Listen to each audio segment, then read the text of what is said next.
Hi dear friends, അസ്സാം വലൈക്കും. അപ്പോൾ ഇന്ന് ഞാൻ വന്നിട്ടുള്ള അടിപൊളി ഒരു ഡ്രിങ്കിൻ്റെ റെസിപ്പിയുമായിട്ടാണ്. ഈ ഒരു ചൂട് സമയത്തൊക്കെ കുടിക്കാൻ പറ്റിയ അടിപൊളി ഡ്രിങ്കാണ് കേട്ടോ. ഇനിയിപ്പോൾ പെരുന്നാളൊക്കെ അല്ലേ, അപ്പോൾ പെരുന്നാളൊക്കെ നമുക്ക് ഗസ്റ്റുകൾക്കൊക്കെ ഉണ്ടാക്കി കൊടുക്കാൻ പറ്റിയ ഡ്രിങ്കാണ്. അപ്പോൾ ആദ്യം ഞാൻ ഇവിടെ ഒരു പാത്രം എടുത്തിട്ടുണ്ട്. അതിലേക്ക് 2 കപ്പ് പാലാണ് ഒഴിച്ച് കൊടുക്കുന്നത്. ഇനി ഇതിലേക്ക് ഈ സെയിം കപ്പിൽ തന്നെ 2 കപ്പ് വെള്ളം കൂടി ഒഴിച്ച് കൊടുക്കുന്നുണ്ട്. ഇപ്പം നമ്മൾ വീട്ടിൽ എത്ര പേരുള്ളത് അതിനനുസരിച്ച് നമുക്ക് ഇതിൽ പാലും വെള്ളമൊക്കെ കൂടുതലായിട്ട് ആഡ് ചെയ്യാവുന്നതാണ് കേട്ടോ. ഇനി ഇതിലേക്ക് ഒരു 2 ടേബിൾ സ്പൂണോളം മിൽക്ക് മെയ്ഡും കൂടി ചേർത്ത് കൊടുക്കുന്നുണ്ട്. പിന്നെ ഫ്രിഡ്ജിൽ നിന്ന് പുറത്തേക്ക് വെക്കാൻ മറന്നിട്ടുണ്ടായിരുന്നു കേട്ടോ. അപ്പോൾ അതാണ് ഇങ്ങനെ കട്ടായിട്ട് ഇരിക്കുന്നത്. പിന്നെ നമുക്കിതിലേക്ക് മധുരത്തിന് ആവശ്യമായിട്ടുള്ള പഞ്ചസാര കൂടി ചേർത്ത് കൊടുക്കാം. ഇനി പഞ്ചസാര നമുക്ക് ഒഴിവാക്കിയിട്ട് മിൽക്ക് മെയ്ഡ് മാത്രമായിട്ടും ചേർത്ത് കൊടുക്കാം കേട്ടോ. അപ്പോൾ മധുരത്തിന് അനുസരിച്ചിട്ട് പഞ്ചസാര ആണെങ്കിലും മിൽക്ക് മെയ്ഡ് ആണെങ്കിലും നിങ്ങൾക്ക് ചേർത്ത് കൊടുക്കുക. അപ്പോൾ ഞാൻ 2 ടേബിൾ സ്പൂണോളം പഞ്ചസാരയും കൂടി ചേർത്ത് കൊടുത്തിട്ടുണ്ട്. എന്നിട്ട് ഇതാ സ്റ്റവിൽ വെച്ച് നമുക്കിതൊന്ന് തിളപ്പിച്ചെടുക്കണം. അപ്പോൾ ഇതാ ഞാൻ നന്നായിട്ട് തന്നെ ഇങ്ങനെ ഇളക്കിക്കൊണ്ടിരിക്കുന്നുണ്ട്. ഇനി തിളച്ച് വരുന്ന സമയത്ത് നമുക്കിതിലേക്ക് ഒരു 2-2.5 ടേബിൾ സ്പൂണോളം സേമിയ ഇട്ട് കൊടുക്കാം. ഒരുപാട് ചേർത്ത് കൊടുക്കണ്ട കേട്ടോ, അപ്പോൾ പിന്നെ അത് പായസമായി പോകുള്ളൂ.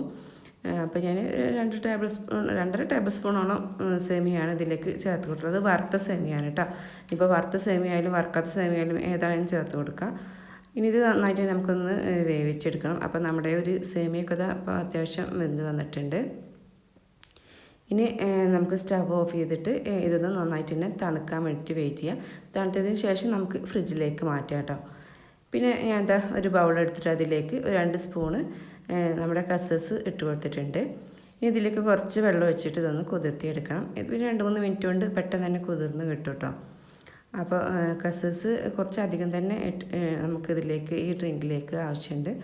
അപ്പോൾ ഞാൻ 2 സ്പൂണാണ് ഇപ്പോൾ ഇതിലേക്ക് ചേർത്ത് കൊടുത്തിട്ടുള്ളത്. അപ്പോൾ നമ്മുടെ പാലൊക്കെ നന്നായിട്ട് തന്നെ ചൂടാറിയതിന് ശേഷം ഞാൻ ഫ്രിഡ്ജിലേക്ക് മാറ്റിയിട്ടുണ്ടായിരുന്നു. അപ്പോൾ നന്നായിട്ട് തണുത്തിട്ടുണ്ട് കേട്ടോ.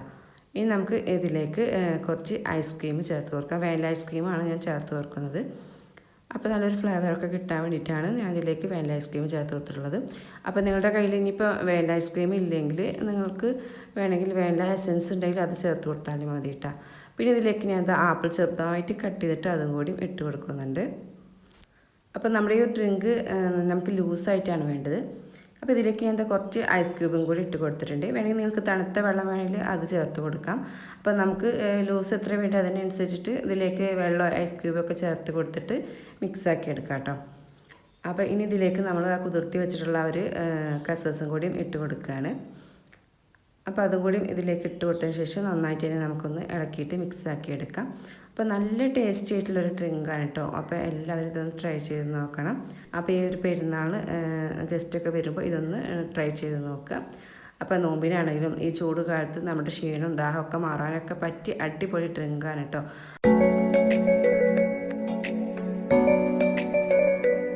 അപ്പോൾ എൻ്റെ വീഡിയോ ആദ്യമായിട്ട് കാണുന്ന കൂട്ടുകാരൊക്കെ ഉണ്ടെങ്കിൽ പ്ലീസ് ഒന്ന് സബ്സ്ക്രൈബ് ചെയ്ത് സപ്പോർട്ട് ചെയ്യുക. നിങ്ങൾക്ക് വീഡിയോ ഇഷ്ടമാണെങ്കിൽ ഷെയർ ചെയ്യാനും മറക്കരുത്.